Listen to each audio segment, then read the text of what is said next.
Welcome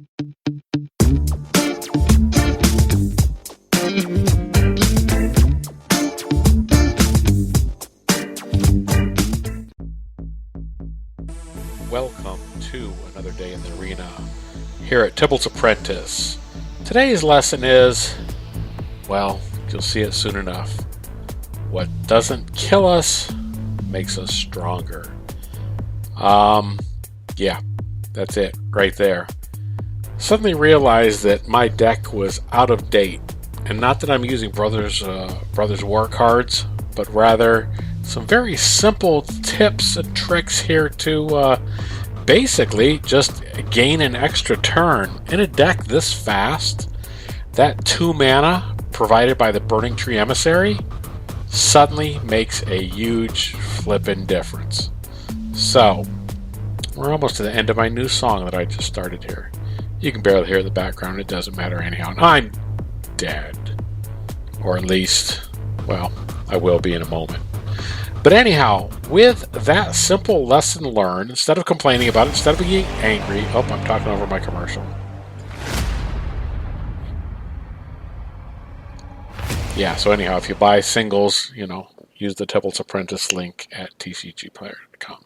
Anyhow, yeah, so that simple addition, that Burning-Tree Emissary makes all the difference. Like I said, it's like getting an extra turn, getting to throw an extra damage spell in there. All that makes a huge bit of difference, even against the green deck. Straight up mono green, is that what we're facing this one? I don't know, we'll see. I have no use for that green mana at this time, but luckily there are cards in here that require simply 1 red and 1 other. And it's an elf deck. What can we do about an elf deck? Well, having the ability to take out creatures and attack same turn makes all the difference. If you're only playing 1 spell per turn, you're losing. That's just kind of the way it goes. Burning-Tree Emissary into... Wait, I already cast that last turn. So, let's just go ahead and pump this up. It's worth it to swing in. Of course they're going to block, but that now lets me cast this, which buffs that up for next turn, gives me another, and I get to play yet again. The amazing value of Burning-Tree Emissary on display. Yes, even against elves. -1/-1 counters. That is value, straight up value. Let's go ahead and push in. And if they never get a chance to attack you, you're doing great with elves. It's a little too late at this point. This is my 0 IQ deck, because arguably it doesn't take a lot to do this. But again, just that addition, Burning-Tree Emissary, makes all the difference in the world. Yes, they can pump it.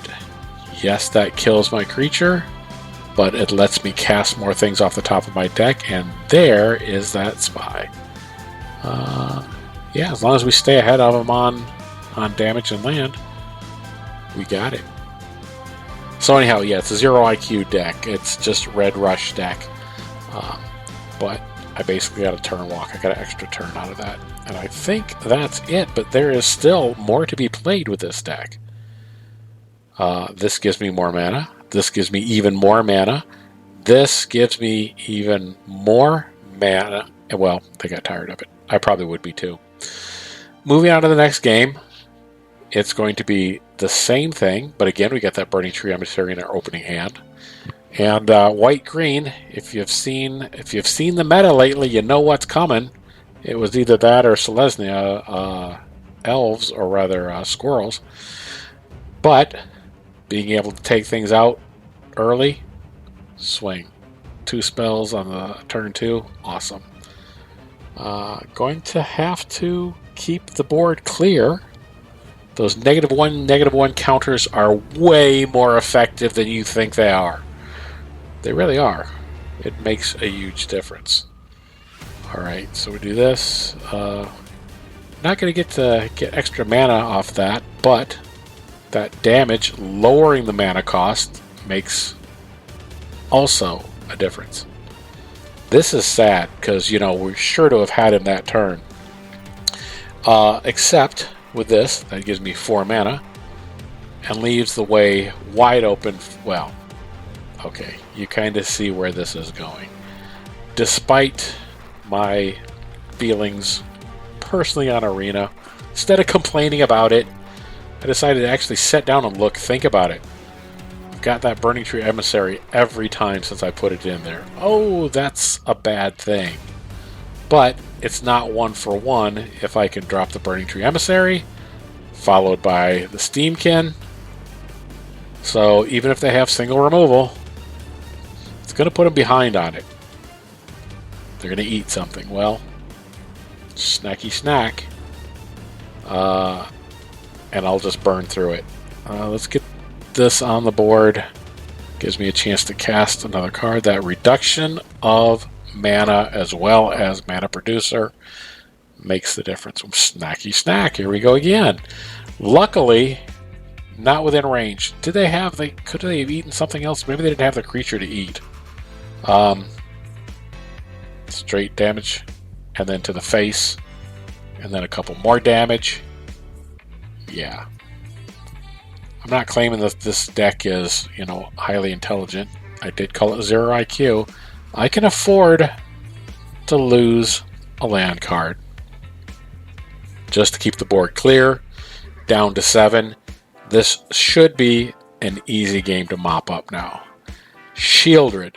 Youch. Well, 1, 2, 3, 4. Yeah. Attack with everything. And I was actually, for a minute there, stopping to think about taking out Shieldred, which, do the math. Even though this is 0 IQ, you got to do the math just a little bit. This deck is the same one that I've been playing for a while, but the addition of these 2 cards make it even more deadly and effective than it was before. Thank you for taking the time to watch and comment, and if you choose, subscribe, and look for more Commander content coming soon.